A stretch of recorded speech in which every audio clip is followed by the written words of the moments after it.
If you were around and paying attention at the beginning days of the beauty community on YouTube, you probably remember Makeup Geek the brand. The company was owned by MARLENA STELL. She was one of the very first beauty YouTubers, and Makeup Geek was known for high quality and affordable prices. Over the last few years, Makeup Geek started to slowly disappear, and the owner, MARLENA STELL, has finally come out to speak about the downfall of Makeup Geek and what exactly happened. And there is major tea. We knew that the downfall of Makeup Geek and MARLENA STELL had something to do with JACKLYN Hill, but we didn't know the details. MARLENA kept her silence about this whole thing for years, but just yesterday she went on the Sesh podcast to talk about exactly what happened, and we are getting all the details. In the podcast, she talks about how and why she lost her brand after the collaboration with JACKLYN Hill. MARLENA talked about the reason why she decided to stand up and call JACKLYN out now of all times. And the reason for that being Caitlyn, a smaller influencer who had recently lost her brand to JACKLYN Hill. And then on top of that, JACKLYN took the extra step of going online and making fun of her. In the podcast, MARLENA goes all the way back to the beginning, how she got to know JACKLYN,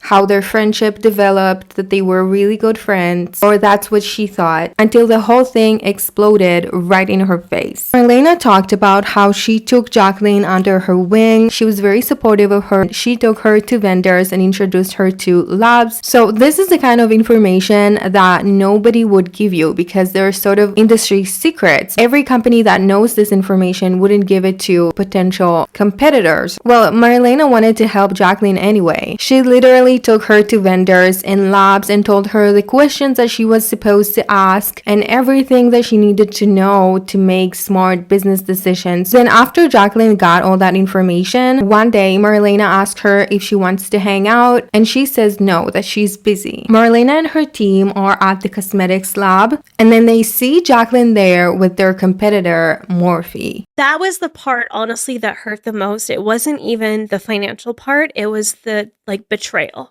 Yeah, taking it's someone, so shady. Yeah, taking someone, it's... Can you guys grab tissues? And after that, I remember I was in LA working at one of the manufacturers that I had told her about.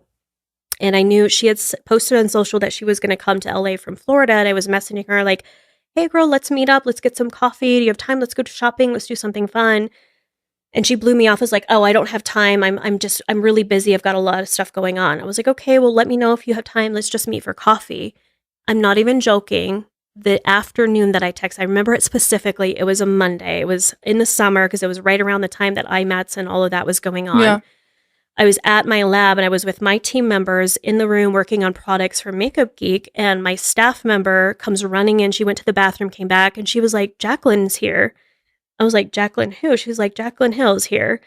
And I was like, at this lab? I was like, what? She was like, yeah, her and Linda from Morphe are here. I was like, at this lab.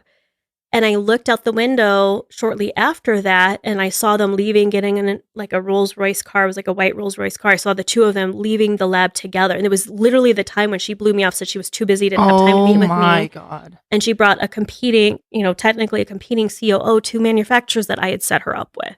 That is terrible. So, how upsetting. After that, that's when I was like, that's when it really hit me, like, this is up. Like, this is not a friendship. That's when I knew that this is not a friendship. I was a stepping stone for you to get what you wanted so you could build your brand. She also talked about how JACKLYN agreed to a collaboration with Makeup Geek, which she did not follow through on. So throughout the whole process, JACKLYN gave them enough of a response to know that she was actually interested in the collab. But when it came down to it, and the products were already in-house, she told MARLENA that this was not gonna work out. Because JACKLYN and MARLENA were really good friends, MARLENA went ahead with the order of the products, even though no contract was signed, because she had no doubt that JACKLYN would follow through. JACKLYN was supposed to get $500,000 just for basically picking the shades. But once the products were already in-house, JACKLYN couldn't fit doing a video for the collaboration into her schedule, costing MARLENA and Makeup Geek millions of dollars in lost sales. Everything was ready to go. It was just a matter of pulling the trigger and ordering the product. And I had made the decision that I very much regret now, and everyone will remind me of, that I didn't get the contract signed first. But in my mind, I was like, oh, we're friends. Like, this is... She's not going to wrong me. There's no way she would pull out of this. There was no indication that she didn't want to do this. It's a huge financial opportunity. We were going to pay very well for this project. And I think a lot of people thought too, like, oh, she backed out because she got paid more by someone else. This was definitely not the case. Like, this was Really? a huge financial opportunity, like well over $500,000 that she would earn. So we did. And then it just constantly became like, okay. And I showed her the product was in-house, texted her pictures like, hey, your product's here. Look at, are you excited? Like, here's Frankie and Georgie colors. We're waiting for the other ones to come in. And I told her, I was like, this is going to expire. So we have to get this launched. I need a date. Yeah. And she wouldn't commit to that and said that she didn't think this was going to work out. Why? She has too much on her plate. She's too much busy. on her. And when Marlena took a picture showing JACKLYN the product in-house that was literally going to go to waste if she wasn't going to play her part in the collaboration, JACKLYN wrote back and said, what do you want me to do? Marlena also famously spoke out about Lipstickgate and responded to JACKLYN's absurd claims that the hairy lipsticks were a product of Fuzzy Gloves at the factory. Weird thing, if it's an FDA thing, it's on ingredients, that's through the manufacturer, but I've never once seen a makeup brand itself have some sort of documentation around FDA, unless maybe it's like with sunscreen or active materials and things like that. But me personally, I've never come across that. Are you speculating she like doctored that up? Oh, it's already been proven it was doctored up. So she just... Yeah, because the dates don't match up with the court documents that said the dates of when all of this stuff actually happened. The dates on those documents don't even match up. She just cooked that shit up. She's like, yo, get on Canva and cook some shit up real quick. I don't even know. Unbelievable. I don't know if it's from another project that Morphe had did or what. I don't know. I have I can only speculate on that piece, but I'm just saying from me working with product development with multiple labs, I've never filled out that paperwork.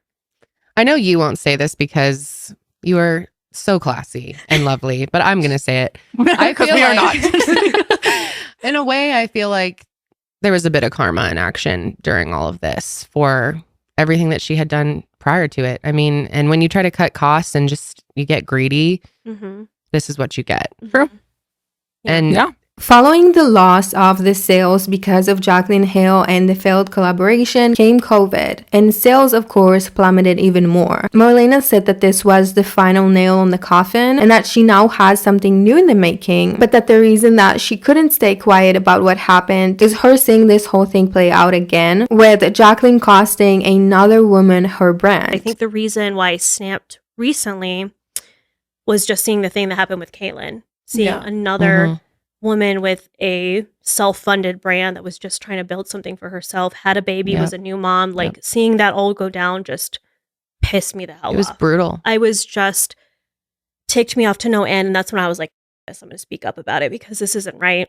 Like, okay, I'm going to tell my story because I don't want to see this keep happening to other women, because if this is obviously a pattern, then it's going to just continue. Sure. But for JACKLYN to get on camera, I think what really set me off was not only her stealing the Cozy brand, but then doing a video and mocking the whole trademark thing, like doing a video with a brush and be like, oh, at least it's trademark. Like, it's not funny. This is someone's livelihood. That's like Mean Girl vibes to me. Oh, totally. Huge Mean Girl vibes. That pissed me off more than anything. That's when I was like, you know what? Time for me to go. speak up. Let's go. Even after everything that's happened, Marlena did not really give up on JACKLYN until the very end. Honestly, Marlena seems like such a kind person. I feel like most people, especially professional business people, if they got effed over the way that Marlena did by JACKLYN, people tend to be much more angry and bitter. I feel like if you want to look at a classic example of influencers and how they act when they feel like somebody is not being considerate of their business ventures, you can look at Tati's infamous video about James Charles. It's crazy to me how things have been coming out recently to shed light on some of the most iconic moments from the internet's beauty community. But yeah, guys, I would love to know your opinion about this. Leave me a comment. Go check out the Sesh podcast. They're really great. And I'll see you guys in the next one. Bye, guys.